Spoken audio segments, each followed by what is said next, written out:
What's up, SNA fans? This is Super Ninja. I'm back here with another video.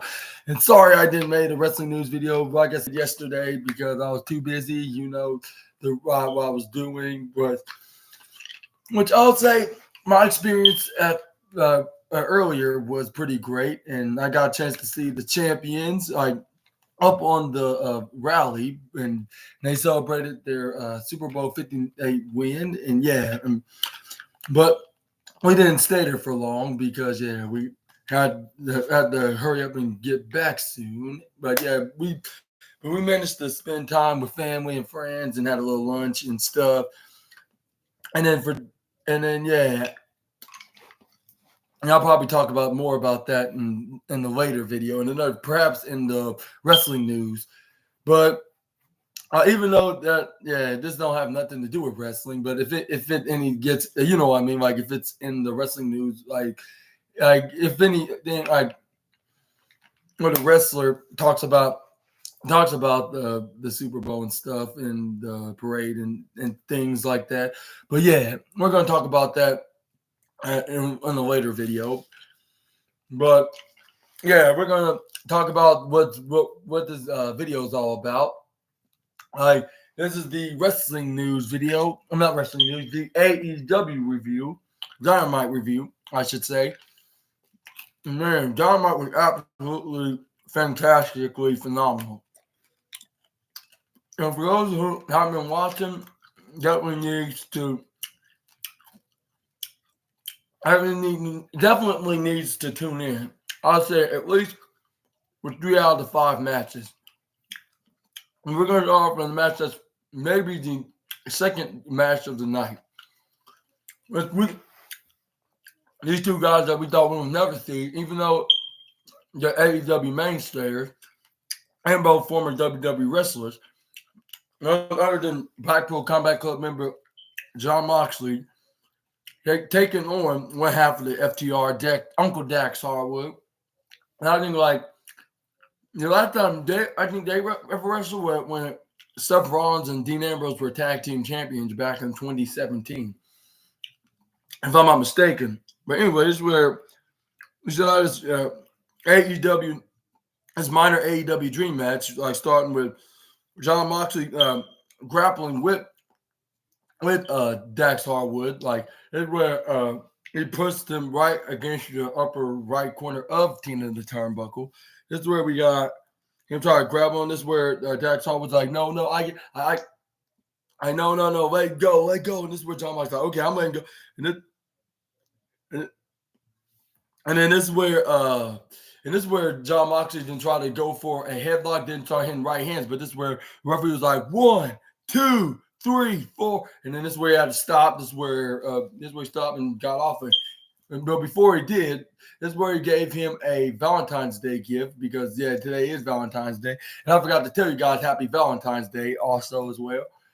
But this is where he shoves. Dax Harwood's bald head right onto the side, which nobody do like. It was just a gift that nobody would never want to receive on this lovely occasion.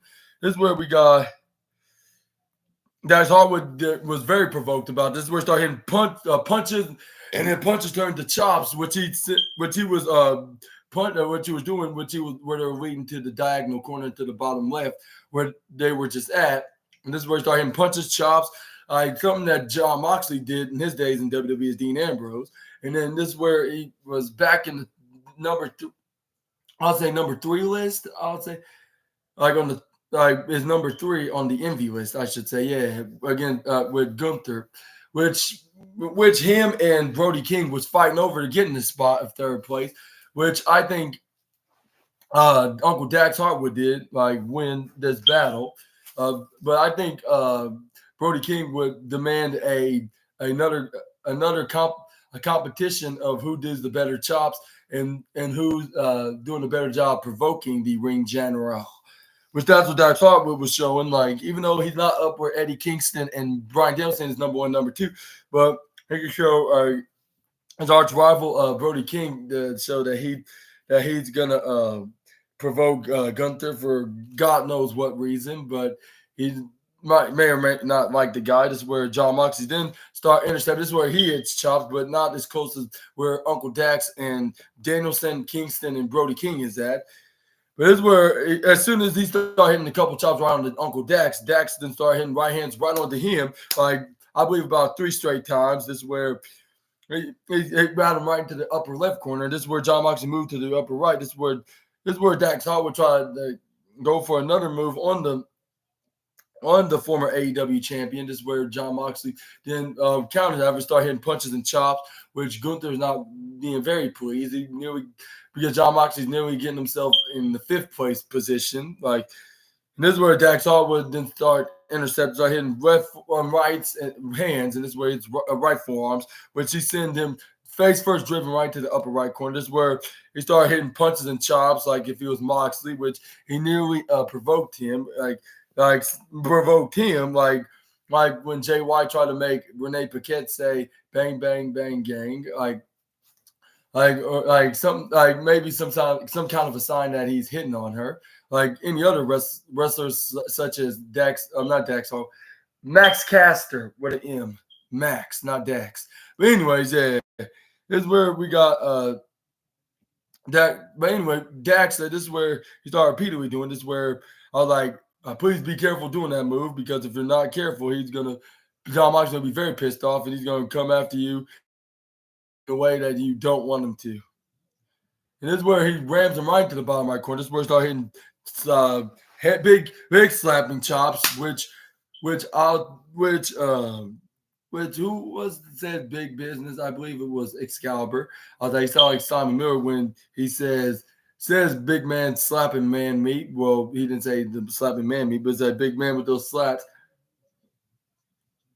And this is where John Moxley started doing some stomps right on the lower right corner until the referee did his 5-second warning. This is where Dax Harwood didn't try to go for a head rock, but he gets countered by John Moxley. This is where I was waiting for him at the left side corner, but this is where he gets shoulder tackled by John Moxley. This is where Dax Harwood didn't try to go for a clothesline. This is where John Moxley tried to put the rare naked sleeper choke right on to the former AEW Tag Team Champion.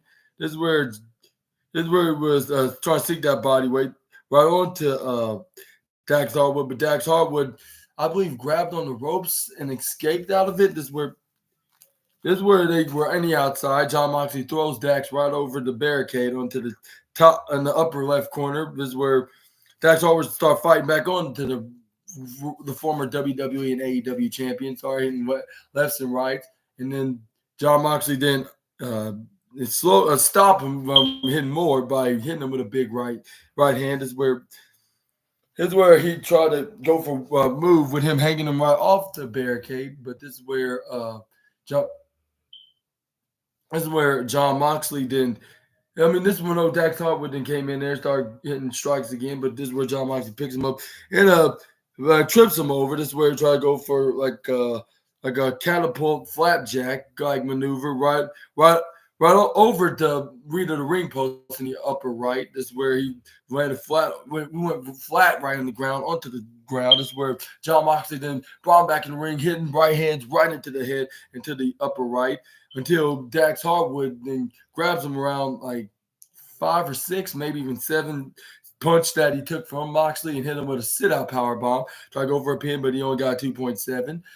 This is where John Moxley got back up before Dax could ever did. This is where Dax then quickly got up when Moxley got up. This is where he tried to go for a brain buster, but it didn't work, at least not this time.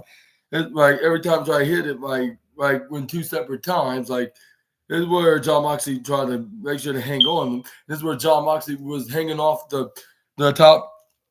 Was at the top corner? I mean, not top, the bottom corner ropes. This is where he does like a tater-tottered suplex right on the outside. Both men landing in an uncomfortable position in the uncomfortable position right onto the ringside area. This is where John Moxley got back up. This is where he brought him back in the ring after beating him around the ringside area, in that side of the ringside area, right through Barry, especially Barry Barricade running into him, run into Barry's tombstone, I should say. It's more like a tombstone rather than his body. This is where John Moxley then started hitting forearms right onto the left jaw of Dax Harwood. This is where Dax Harwood was like, "Oh, you want to play that game, huh? I get you with more chops." Which fans are like, "Woo, woo." Like I don't, and they don't care what Gunther says because they put on the perfect impression in this match, and I'm trying to get into the like. I'm trying to have, and they're trying to do Dax Harwood trying to make Dax Harwood into like a main event player. Like, but it looks like this is gonna be the only time in a while we're gonna see him in a one-on-one match with somebody that's in the main event position. But anyway, this is where Dax Harwood was fighting back. This is where he started trying to Irish whip John Moxley right to the bottom left corner. But this is where John Moxley didn't hit him with a big right forearm, but this is where Dax Harwood hit him right forearm right back, answering back. This is where he started hitting forearms right back at him. This is where they start going back and forth with forearms. Like fans are like, oh, right onto each other. This is where they start trying to choke each other to death until John Moxley goes for a big right hand. But this is where Dax Harwood hits a big right hand right into the face with slaps, with them slapping and punching each other until they got exhausted. Like when they start going at it with each other. And until John Moxley grab onto his head, like because they run out of energy. We're beating and killing each other, beating the life out of each other and killing each other. But the referee's like, all right, boys, like gentlemen, like calm it down. This is where John Moxley hits a big right knuckle right onto Dax Harwood's face.